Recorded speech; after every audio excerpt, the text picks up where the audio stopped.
ക്ഷേത്രത്തിൽ ഇന്നലെ രാത്രി 12 മണി മുതൽ തുടങ്ങിയ കർക്കടവാവലി ഇന്ന് ഉച്ചയ്ക്ക് 12 മണിയോടുകൂടി അവസാനിക്കുമെന്നാണ് പ്രതീക്ഷ.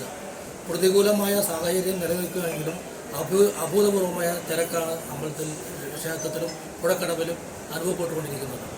ബലിതർപ്പണം കഴിഞ്ഞ് തിരികെ പോകുന്ന ഭക്തർക്ക് രാവിലെ 6 മണി മുതൽ പ്രഭാത ഭക്ഷണം വിതരണം ചെയ്തുകൊണ്ടിരിക്കുകയാണ്. അത് തീരുന്ന മുറയ്ക്ക് പ്രസാദ വോട്ട് നൽകുന്നതിനായിട്ട് തീരുമാനിച്ചിട്ടുള്ളത്.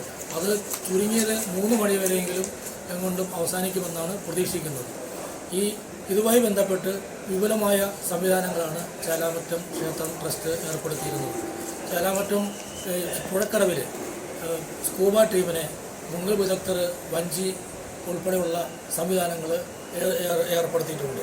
കൂടാതെ വരുന്ന ഭക്തർക്ക് മഴ നനയാതെ ബലിതർപ്പണം നടത്തി ക്ഷേത്ര ദർശനം നടത്തി വിവിധ വഴിപാടുകളെല്ലാം നടത്തി തിരിച്ചു പോകുന്നതിലേക്ക് വേണ്ടിയിട്ട് ചേലാമറ്റം പുഴക്കടവ് മുതൽ പുഴക്കടവ് മുതൽ ക്ഷേത്രത്തിൻ്റെ പരിസരം മൊത്തമായിട്ടും പാർക്കിംഗ് ഗ്രൗണ്ട് വരെയും അതിവിശാലമായ പന്തൽ കെട്ടി സൗകര്യം ഒരുക്കിയിട്ടുണ്ട്.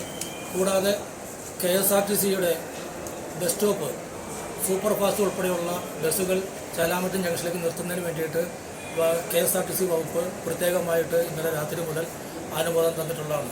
പോലീസ് സംവിധാനം അതുകൂടാതെ 200ഓളം പോലീസ് ഉദ്യോഗസ്ഥർ ഇപ്പോൾ ഇവിടെ വിന്യസിച്ചിട്ടുണ്ട്. കൂടാതെ 60ഓളം സെക്യൂരിറ്റി ജീവനക്കാരും ക്ഷേത്രം സെക്യൂരിറ്റി അതിന് ഉപരിയായിട്ടുണ്ട്.